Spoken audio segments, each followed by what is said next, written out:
Hi, it's Saturday morning, and we are again as I try to supplement the syllabus material, more specifically with the issues and the premises that are embedded in how you may make change not only happen, but also um, sustain themselves. Too many changes happen and then suddenly pass away with the wind. How many times have you had leaders come in place and take the world by storm, and then as soon as they leave, everything leaves with them? There's a great book called Of Good to Great uh, by Jim Collins. It's not an educator's book. It's about business, and Collins, oh, several years ago, I suppose now, studied famous leaders, business leaders to find out what traits that they had to be as successful as they were, as well as that their businesses and organizations were. And he found several factors and came up with a bunch of pithy, P-I-T-H-Y, uh, phrases that people continue to use in lots of good places. One I like to use a lot uh, is good to great, and an ancillary to that is that good is the enemy of great. Let that sink in for a minute. And one thing he did point out was that there are five levels of leadership. And I'm not going to give you all five because I can't remember them all. But first one, the highest one, is one where the comes in, institutes, nurtures structures for structural for organizational and cultural change, and then leaves for one reason or another. And the changes persist. In other words, they weren't just associated with him or her.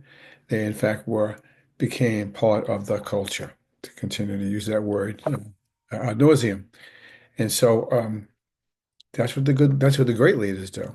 Good leaders may put some nice things in place, but if they go with her or him as they walk out the door, in one way or another, then they were good. They may have been good leaders, but not great ones. And along with that goes perhaps the really good changes that they had in place as well. And you've seen that happen far, far too often in your own experiences, I'm sure. So the capacities we speak about, and I know you've been beating that drum hard in your discussion questions responses, which are, by the way, quite good. I appreciate them. Is that what we need to do is to continue to beat that drum, to continue the metaphor, so that we can recognize how important these are, and to squeeze them that much more by having you see what these could look like, and as they hit the streets, as they become practically in place, but theoretically based. Well, that's a poem. Practically embraced, but theoretically based. Make a bumper sticker out of that. All of these premises are based on very sound research theory.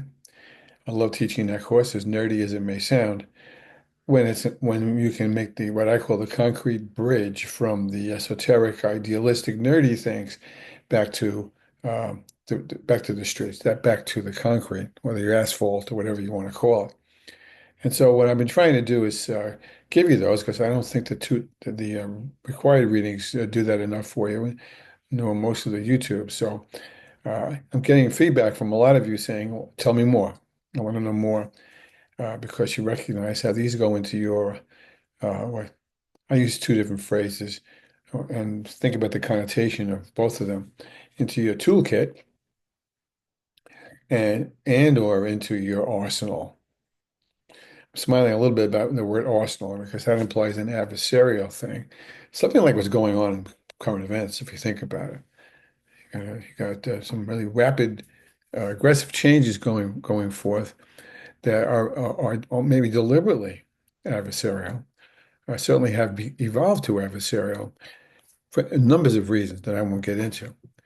And that's an example of change, and whether those changes can be sustained it will be something for future historians to weigh in about, uh, as opposed to recognizing how need has to be uh, embraced, accepted, co-created by the whole with the W, so that everyone contributes to what these changes can do for all of the organization, whatever that organization may be.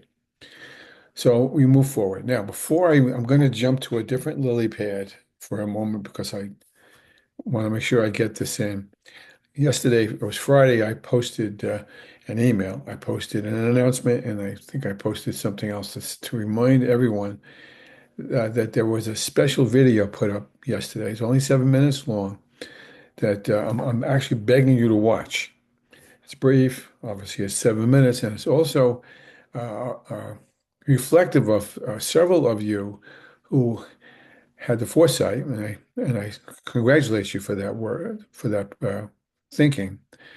Had the foresight to wonder about AI and how AI fits into organizational change.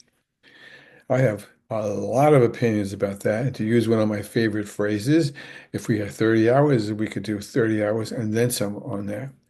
So what I did was I put a video up about a demonstration of AI in a simulated change environment in schools. Yeah, and what we're trying to do is get a group of people, I guess you call it a focus group, together from two parts of the country. One is St. John's University, 5743 scholars. That would be you folks. And the other one would be San Diego State uh, doctoral students who are working on data management and change issues with a good friend of mine with whom we've co-created a model that uses AI. That's his muscle, not mine. He's done a fantastic job with that.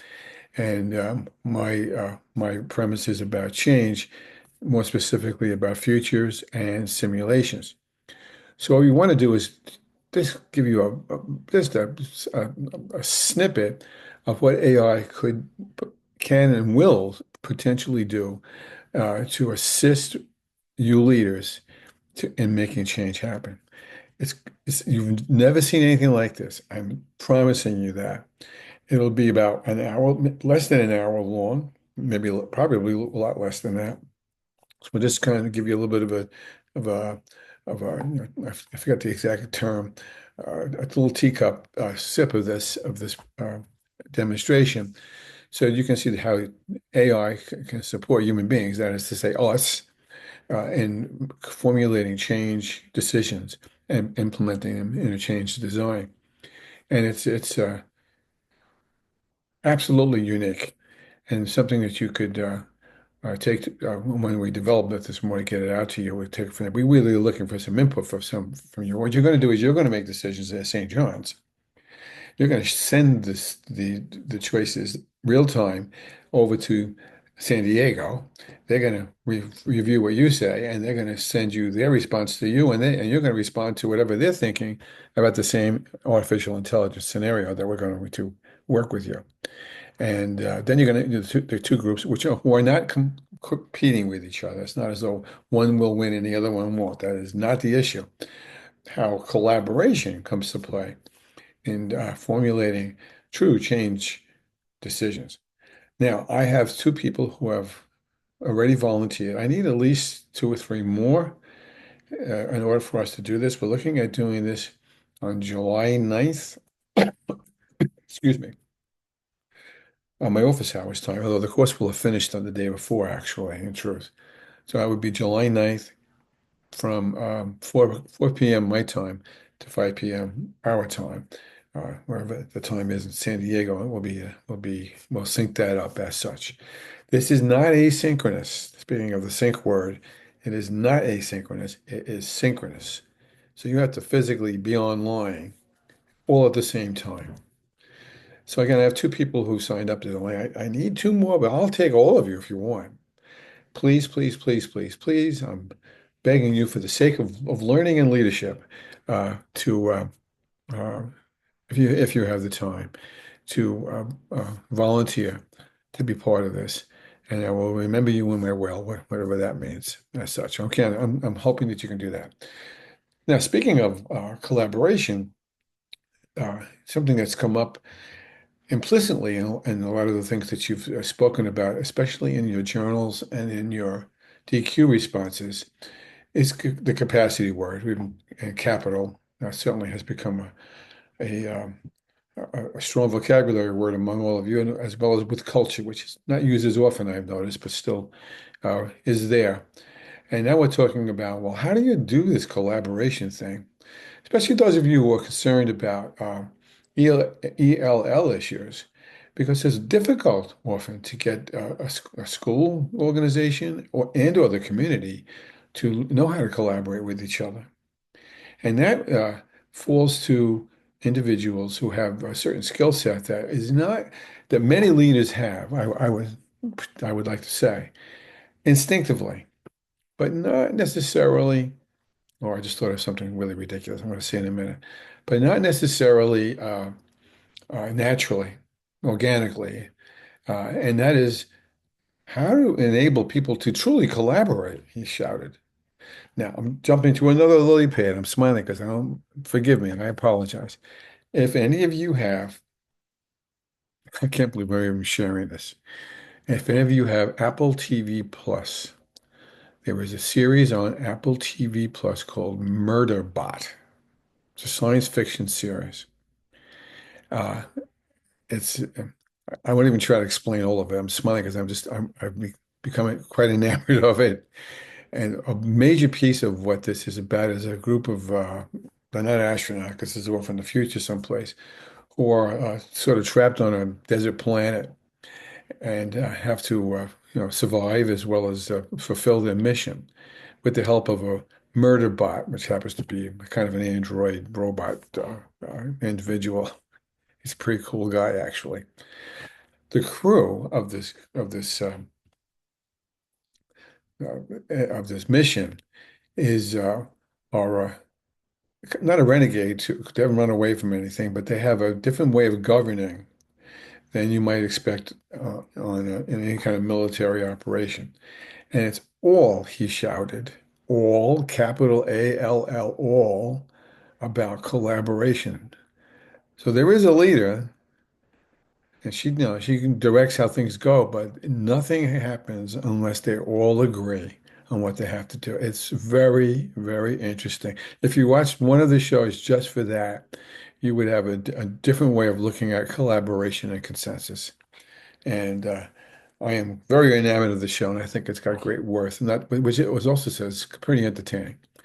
So, two things that are irrelevant to this video are one would be Murder Bot on Apple TV Plus if you have it, and the other one would be um, please, please, please, please, please uh, let me know by email that you'd be willing to participate in a synchronous artificial intelligence change session for your feedback back to myself and to my colleague in California.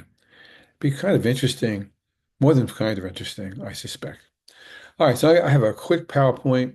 I make a face when I make PowerPoint. Some of these PowerPoint slides are older than my shoes, and others one I just created today. But they get the point, of course. The point about collaboration and what you need to be cognizant of in order to assure yourself that your group will be able to collaborate and develop together. I'll post the PowerPoint as I always do, separately, and I will demonstrate it and comment on it now. Okie doke, here we go. Start. Okay. Now, look at the word I have here, high involvement. By the way, this model is not mine. I took this from my own research when I was doing my own dissertation research before many of you were born. And the word involvement is another one of those words that I make a face about because no one knows what that means exactly. I prefer the word engagement. Engagement, in my mind, has just been auto talking. It's not any research-based premise. Engagement is about true investment, and it's sort of that. True investment in working with each other to make the sum of the parts exceed the whole. I'm not sure if that makes sense grammatically, but you know what I'm driving at. And so that's what this is all about. And it's a subject that fascinates me. I will share a secret with you and tell you I am I don't fancy myself as a good decider, and I recognize it as a weakness in my own personality. And spent all of my life working on activities and premises to strengthen decision making and co-creating and designing with other folks to maximize the power of the whole or the W, which is easier said than done. Go subscribe to Apple TV for a week and then get out of it and watch this thing. You won't regret it. I've used this phrase a few times. This is an old Japanese business saying, except I added to it. Uh, and that is to say that none of us are as smart as all of us. It sounds very cute, very attractive phrase. Maybe these astronauts I'm talking about believe it. But they also dramatize the premise. None of us is as smart as all of us, except when we're stupid together. We've all been in groups. We've led groups. I've been part of groups where they have been stupid together, not know how to cooperate. Now it's even worse in schools sometimes. Uh, in my long experience, because everyone's got master's degrees and plus, and everyone thinks including me, think that they have all the answers to everything, and are not good at listening to each other. So you get here comes the phrase. You get a lot of what I call I thinks. Well, I think. Well, I think. Very few of, well, let me understand what you're saying. Let's see if what I'm saying and what you're saying can be combined. That is a different kind of skill. And groups, especially school groups, are not good at this. And so if we're going to overcome that deficit, we've got to take a look at it more closely. And here comes the nerd in me. There's an N on my chest for nerd, is that we've got to look at how we can assure high levels of collaboration instead of cooperation. And I made this point a few weeks ago when I said there is a difference between collaborating and cooperating. Collaboration is the preference. Collaboration, is the Greek root, would be with, and labor is the next piece of that word. Work, work with each other. Work with each other. But cooperating might mean you're working alongside each other and passing spoons back and forth or puzzle pieces, but may not necessarily be collaborating. And to do that, there are six factors that must be present. Now, what I want you to do as walk you through this, I'm going to do the same thing with you in a couple of days with systems disciplines. What I want you to do, well, we did that already, actually. We won't do that one. Is that I want you to, take your own high engagement pulse for your school, your district, your department, the community you work with, your organization.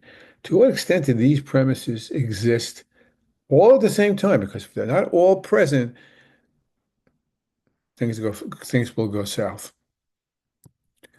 And these are based on a research by Priscilla Wohlstetter, who's at the time she was out of UCLA. Now she's in Columbia University, and Susan Morman, who I think is still over at uh, in uh, in the West Coast someplace, who did a lot of research about shared decision making and in businesses and in schools all around the world.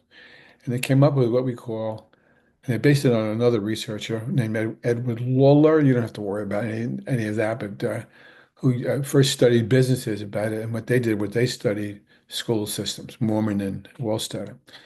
And they came up with six factors. Now, and I says, now you have to start making your hair hurt a little bit, and you have to start thinking about whether these premises exist. And I'm going to specify them more clearly in the next few minutes. One is whether the power is defined. By the way, these are in order of research power. One is that the knowledge base, the capacity is built into the group. There's that word again, capital. Connected to that capacity is another kind of capacity, which we're going to call an information system. Those are the top three. Those are the big three: power, knowledge, and information. And then the next four also must exist. That is to say, there should be goals, The leadership should be distributed. I'll explain that more clearly in a minute. That the group needs resources. All too often, schools give charges to a committee to do something or a group to do something, and they don't give them anything to do it with, and they all get twisted about it and drop out, either actually or metaphorically. And there should be rewards, which is the weakest factor, believe it or not, when it comes to education. More clearly, let's go back to that. The power boundaries is the most important issue, and this is where these groups, these think tank groups, even the whole school organization, often fall down. Not necessarily because they're bad people or because they're evil or because they're not smart. It's nothing like that at all. It's because the boundaries of what they are authorized to do are vague, don't exist, or get changed midstream. I got a million examples of this in real time. Uh, um, the easiest one to talk about, in fact, several teachers last year from the city told me about this, where the city uh, powers that be decided to change, I believe it was a language, or maybe it was a math curriculum, a major curriculum change. They didn't ask anybody. They may have asked the uppity uppities, but they didn't ask the whole of the group. They didn't seek any input because they weren't going to give them any kind of power to decide in the first place.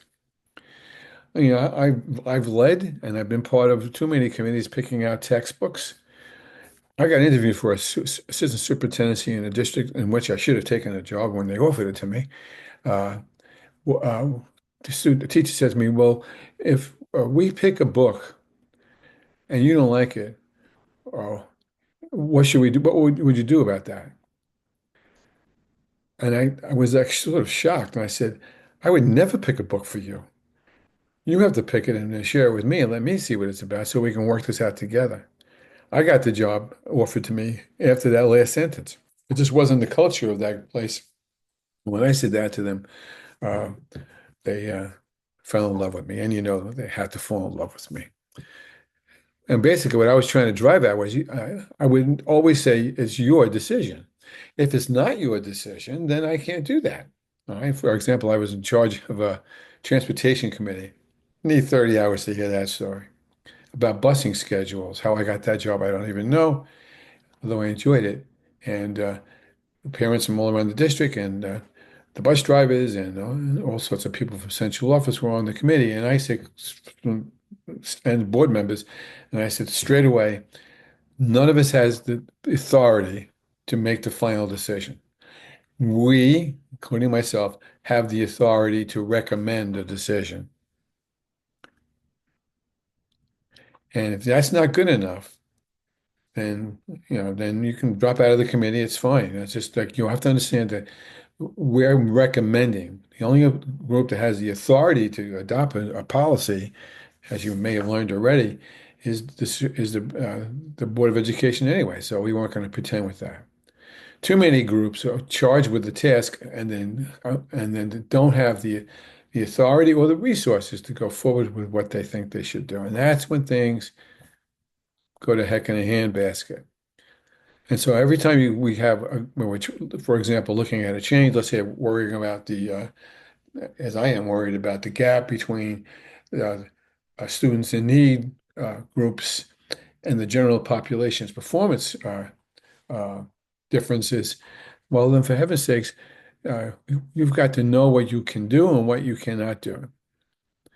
Now, going with that, and this goes back to something we've been talking about from the moment we met each other, metaphorically speaking, and that would be that stakeholders need to be trained. They need to have skill sets. We'll talk more about in a moment. They need to have data. I know sometimes people think that data is a four-letter word. Obviously, it actually is, but I didn't mean it from that perspective. They need information, and they need a lot of it, and they need to be able to communicate what that group is doing in lots of different ways I'll come to in a moment. Most of you, as instructional leaders, have know what a SMART goal is. We'll talk about that in a moment. But stakeholders must have clear in a group. I'm calling it a think tank as a generalized word I happen to like. Stakeholders or think tanks um, must be able to create SMART goals. They must have the authority to distribute leadership. That's the key. We'll come back to that in a minute. They need some resources, for heaven's sakes. That sometimes a lot of times is an issue in my experiences, and there should be rewards. So those are the seven factors. Top three are the strongest. The bottom four must also be present. Now, before I move to the next slide, take your pulse. When you've been in a group or when you've seen uh, you've been charged or a group has been charged with considering a change or changes in how the school may be operating and meeting the kids' needs, have those premises all been there?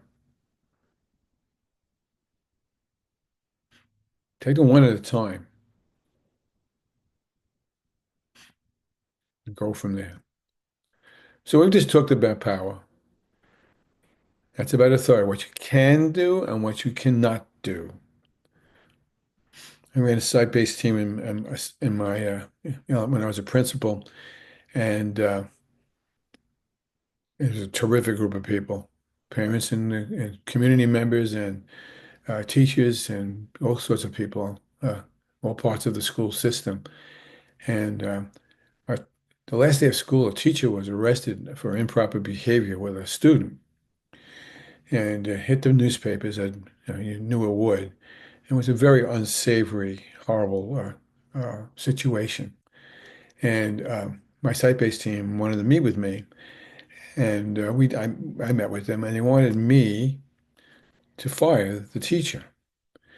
And I told them in no uncertain terms, I, as a teacher, as a principal, don't have the authority to fire a teacher. The only group that has the authority to proceed with a dismissal would be the Board of Education. So I did not have that power. And anyway, so therefore they didn't have the power to tell me to fire the teacher too, uh, much as I was inclined to agree with them. It wasn't my authority to do that. That's a can and a can't. Another time we interviewed several teaching candidates, and one of the we got to the end of the interviews and demonstration lessons, and there was a clear number one.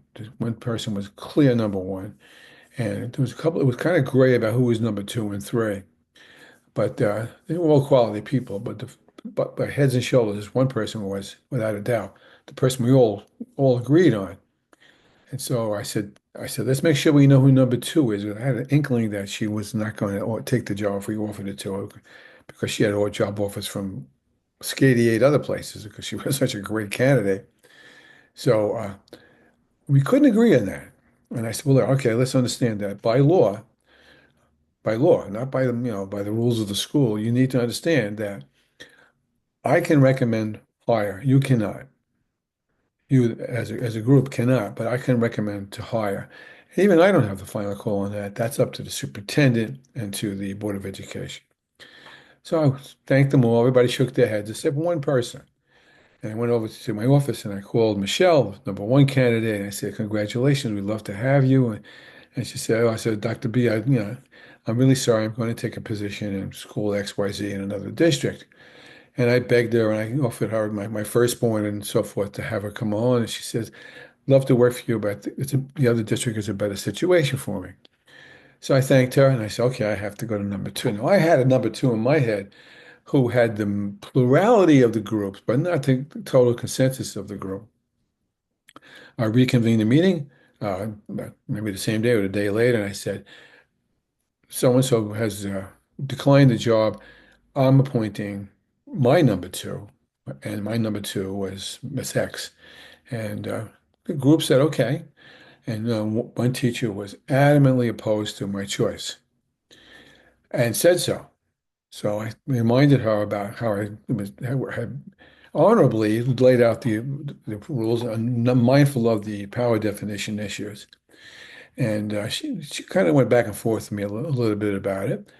And it was a disagreement. There's no question about it. And the union building rep, who was a member, finally got up and said to the individual, hey, listen, we understood the game rules. We understood it.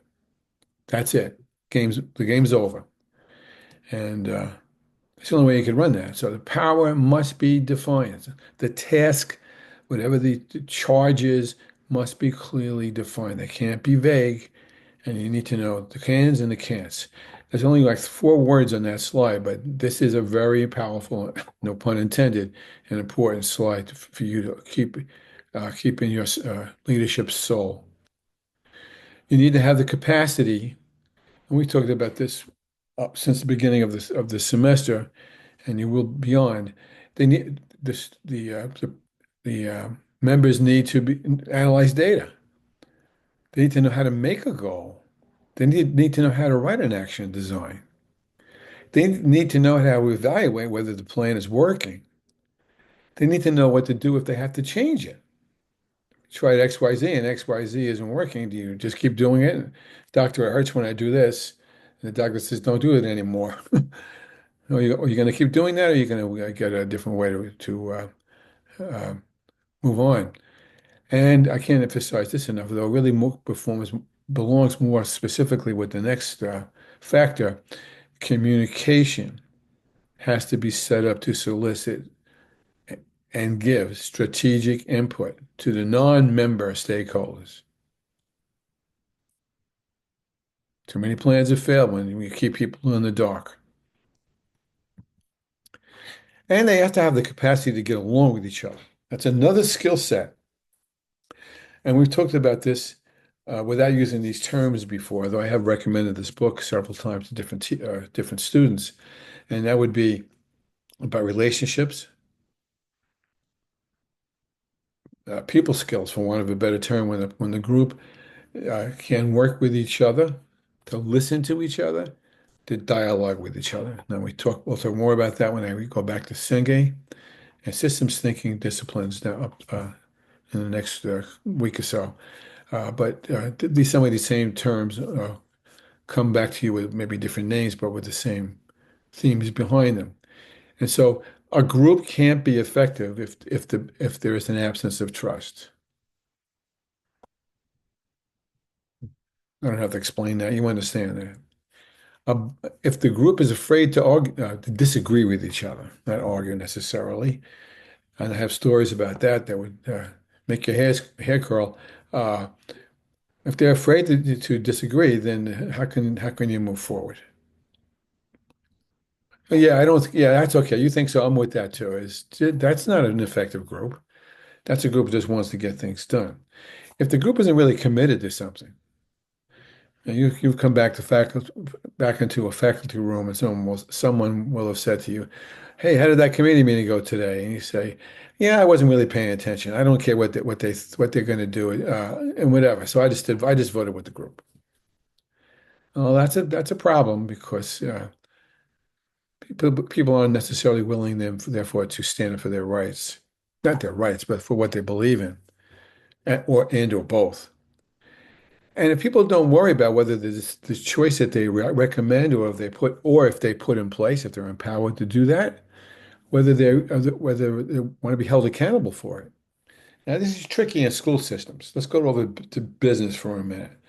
In business, if you say, okay, we're going to make a car with three wheels, we think people will buy them by the millions, and then nobody buys a three-wheeled car, okay, that person gets fired. It's clear. They're held accountable for the bad decision.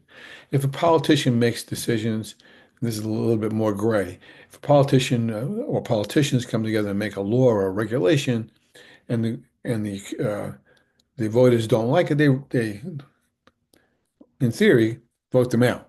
They're held accountable. Uh, but in school systems, it's much more vague because we have tenure and we don't necessarily hold people responsible for things, which is someone should do a dissertation on that. I think they get a better feel for that. And then the top of the triangle, you can't see it quite so well, is the inattention to results. So you made a goal, and the goal was to, raise the pass rate in global studies regions. So make up something quick. And then you put in whatever the choice strategies that you thought might work, And 3 or 4 years go by of global studies readings, and the scores keep coming down. Well, does that mean you just keep, again, doing what you've done because you've always done it before? Or do you say, well, we have to revisit this and take care of that? Now, these again, I didn't make these up. These come from Patrick Lencioni. He's the head of something called a table group. You should get on their mailing list. This book, his first one, Overcoming the Five Dysfunctions of a Team. It's a good little book. I think it's $15. I think I mentioned another time that it's got a little instrument in it where you can use that to measure some of the behaviors and attitudes and dispositions that you see among your own colleagues tomorrow as such. Okay. Um, I think I forgot to say something. I can't remember what it was, but those two premises go together. When we're talking about knowledge, we're talking about, oh yeah, you got to be able to do the futuring premises. You got to be able to do the things I'm going to talk about in a minute. How to use data and listen to what people are telling you. But you also need to be able to get along, dialogue with each other, and practice those skill sets. So to go back to some other points that I've already taught to you in previous videos, I use the term BLT in this case, building leadership team. They need to know how to do what they're charged to do. If they don't know how to do it, then why is there a group to do it in the first place? So they need certain skill sets. They need to know how to do certain things, like SWOT. We talked about that already. I emphasized the premise of root cause. I emphasized the premise of five whys. I'm not going to explain fishtails today. You can look that up. It's described in many YouTubes. Just another way to break down a problem. But those premises there work well because they enable you to recognize systems issues and interrelationship problems so that you can operationally and strategically, that is to say, long-term action plan and design. Your goals must be smart, they must be specific, they must be measurable, they must be achievable, they must be reasonable, and they must be targeted. And those goals must be tied back to the purpose. So what are we supposed to do? Well, what are we charged to do? Well, the t task they gave us was X. Okay, so what's our purpose? What are we looking at? And if they offer a goal like raise the global regions goal, well, that ain't a goal. It's not specific enough. It's not, well, it's kind of measurable, I guess. I don't know if it's achievable, reasonable, and targeted unless you look at it more carefully or refine the goal to make sure that you accommodate those points of view. So let's go backwards before we go forwards. We're talking about you've got to have the power defined. You got to be sure that the individuals have two kinds of knowledge bases, that they have the skill sets, the capital to make the changes that we're talking about. They need to be able to work with each other through relationship building and dialogue skills to hear each other to come to consensus, and then they can make smart goals and then we go forward because they need to get the information too. Now, information, as I said a minute or two ago, is data, all right? Qualitative and quantitative, and not one or the other. Both should be in place. I think I said already that quantitative data tells you how many students failed the global regions or passed it. Doesn't tell you why they did. And that's qualitative. And you need to go back and look at that. So you need to have data, qualitative and quantitative. You need to have a system for exchanging the information. So let's say, for argument's sake, a strategy that you're looking at is requiring all global studies students to should read the textbook for an hour a night. That's a goal. It's a terrible goal, but it's a goal.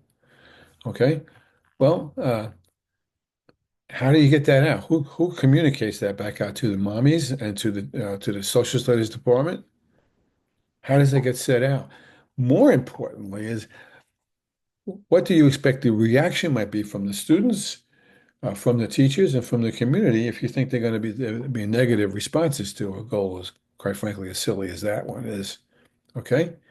And if they come back and say, this is the most stupid thing we've ever heard, well, then this system must be in place to flexibly arrange to respond to those points of view if you think they're appropriate.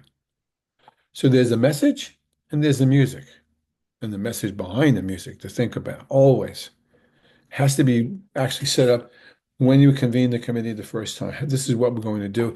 If you're a parent in school XYZ, your job is to bring what we're doing and working on back to the PTA so that you can get their input and walk it back to us, like the House of Representatives is supposed to do uh, for us when they're looking at making bills. Although I could comment on that if we had more time. And when all that comes together, they need to know how to do a an action plan. I've already demonstrated an action plan last week, but this is pretty much the same thing, although it's not quite set up the same way. You have goals, okay? You have strategies to make the goal happen. You identify who's responsible for assuring that the goal is put in place. You set up a timetable. You always identify the yes buts. You identify what you need. In this case, staff development clearly would be the issue. And you got to be able to know whether you've met that goal or not by setting up criteria for success. In fact, I would go so far to say that, which is what I said last week in another action design, you should have two columns for that. One would be formative, ongoing, and one would be summative as such. Yeah, and that's it. I just wanted you to see the I wanted you to see those particular variables, and I wanted you to take your own temperature, your own pulse, not your own specific pulse so much as that of the building or district in which you work, to see whether you've seen these things in operation. Because all of the premises I just gave you are all research based and all make sense. And so if you say, hey, we do have a lot of committees and they seem to work well together, they listen to each other, but sometimes we make decisions and then we get told we can't do it. That's about a power issue. Well, you might say, well, we got charged to improve this, that, or the other thing, but we didn't know how to do it. Well, then too many principals have said to me in my consult travels around the Western world to say, I don't believe in stakeholder involvement. I don't believe in collaboration. I'm the boss. I decide. Too many times, if I had a penny for every time, I would be in Tuscany and not and uh, and not driving an old sedan. Okay, so but too many principals. By the way, usually the villains in power issues who will say, no, the P on my chest is for two things, for principle and for power. I've got the authority. Now, in that case, in a lot of ways, that's true. Okay. The captain of the Titanic didn't call time out and call a meeting while after the ship hit the iceberg. He had to make the executive decision to um, put the lifeboats over the side to save as many people as could be saved. That was an executive decision. If the fire alarm bell goes off in your building, you don't have a meeting to decide what to do. So yeah, the principal's got immediate uh, command decisions to make all day long about any number of issues. But when it comes to truly engendering, nurturing, watering those plants, and sustaining their ability to bear fruit for you, or to use the other metaphor from last week, to make sure that the pond stays healthy, all the factors have to be considered systemically and dynamically. And so that's what that's about. That's a big piece of what the capital premise is about, and a bigger piece about how collaboration fits into the energy that we use. I'm thinking of one of the students a couple of weeks ago who asserted that power comes from the top down. He's not wrong on paper, not wrong, but spiritually, no. Spiritually, it comes from the us, from the we, we, if we know how to make it work, because then you're going to get the kind of changes that you want if they can think in the future. Now, I'm going to use a phrase that's not an original one. I'm going to try to remember to use it in the next couple of videos. And that would be, and this is from Adam Kahane. What does the future want of us?